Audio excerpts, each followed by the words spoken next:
Hey guys, what's up? Hope everybody's having a good day out there today. I really appreciate you taking a few minutes to check the video out.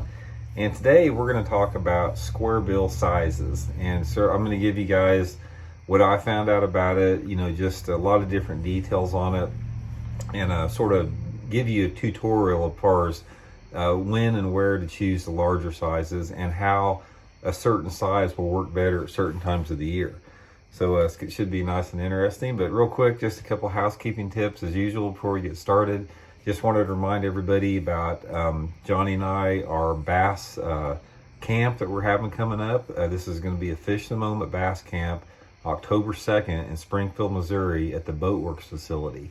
And this is going to be an 8-hour seminar. We're going to break it up. Johnny's going to handle all the offshore, all the electronic stuff. You guys want to learn about how to use your electronics, fish offshore. Johnny's going to give you his expertise. I'm going to give you guys all of a bunch of just really good juice on shallow water fishing applications, patterns, lures, techniques, and that type of stuff. And this is a limited class. It's limited to only 30 people, October 2nd. So if you guys are interested in signing up, just go to fishthemoment.com and you can sign up there. It's going to be a good deal. You guys have never been to Springfield. We got the Bass Pro Fishing Hall of Fame here, the Bass Pro Shop National Headquarters, Wonders of Wildlife, Boatworks, Baitworks, and Table Rock's just right down the road too. So hope to see you guys there on October 2nd. And just real quick, just wanted to give you my weekly reminder on my own channel, the memberships that we're offering. If you guys want to become members of the channel, which you get additional videos not seen by the public every week, you got access to my personal email address. You can inquire about the memberships by going to the About section on my YouTube homepage. Click on Intuitive Memberships and it gives you all the information there. So it's a great way to support the channel if you like what I'm doing here. Okay, let's get into the Squarebill deal a little bit. Squarebills, we talk about them quite a bit here on the channel for good reason. They're just awesome bass catchers. Things about Squarebill, guys, is I'll tell you right off the bat a little bit about them.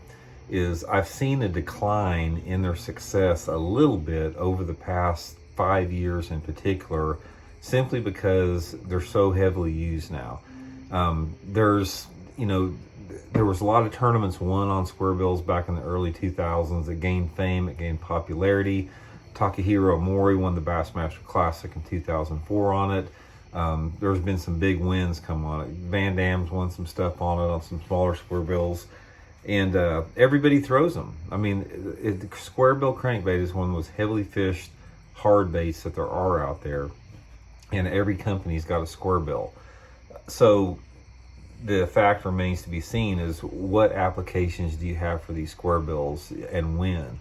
So I want to sort of go through the 3 different sizes that I use here. There's 3 different sizes of Squarebills that I use.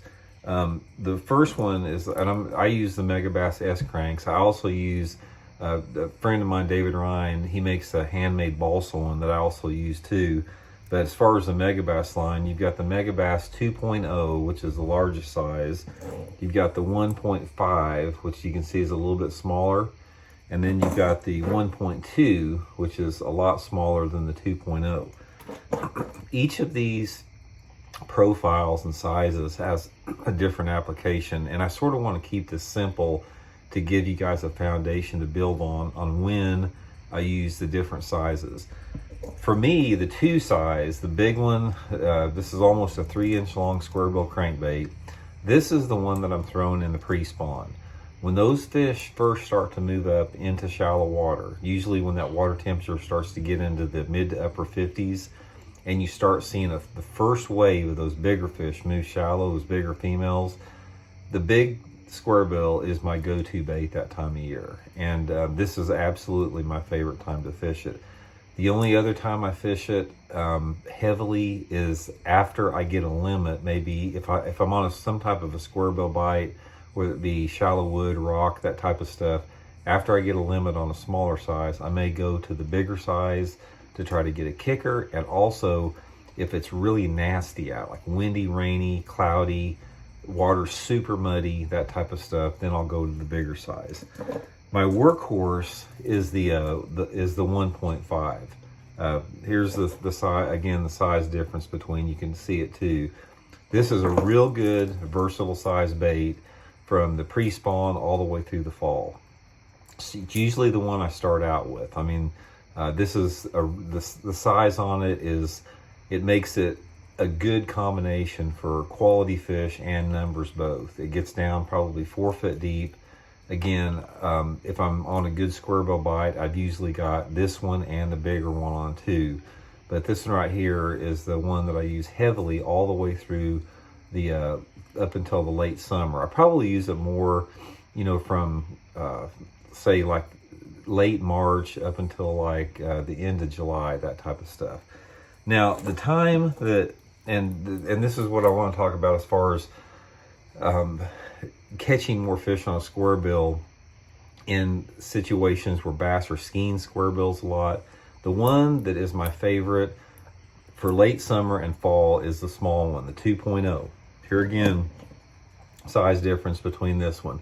This would be comparable if you guys are using like a Strike King 1.5 or Lucky Craft 1.5. This would be similar a little bit. It's a little bit shorter, but the width on it, so it's a little bit smaller than a 1.5, which a lot of people are familiar with.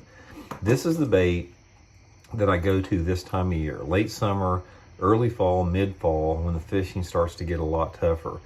This time of year, when the water levels are starting to fall, water temperatures will start cooling a little bit, you'll find that this small squarebill will produce a lot more bass for you, and it also catches good ones too in there. And this is the one that I would suggest, guys, if you're fishing areas that are known to be good with squarebills, and you know that a lot of people are fishing them, try the little small one, the little 1.2. You'll get a lot more bites on it with that. So that's the sort of the basic system that I use on it. It's worked pretty good for me. I mean, it's been pretty consistent over the years. I will say one thing about the squarebills, and we'll get into a lot of other stuff with squarebills, because you can get into retrieves and areas to fish them and casting angles and colors and all that type of stuff. But one of the things I will say about that is if I'm fishing a lake that they're excuse me, that they're biting squarebill a little bit, I always have all three of these tied on. You know, I've got the big one, the little one, and the medium sized one with that, all of them, because a lot of times you can mix and match it up there. It's like if you're fishing around a creek that's got a bunch of lay down timber in it, and I come to one really good lay down in the water, and say I catch a nice one on the 2.0, I may back it up and I may make 5 or 6, 10 casts with a couple different sizes to try to trigger any other fish that maybe were not quite as active to hit the big one there. So anyway, give that a try. I would highly suggest going to the little one like that. Fish this on 12-pound test line. It gets down about 4 feet. It's just really deadly this time of year. Again, guys, thanks for tuning in. Much appreciated. If you haven't hit that subscribe button, please do so. It's a really good way to help the channel out, help my family out. It'd be much appreciated. So we'll talk to y'all later. See ya.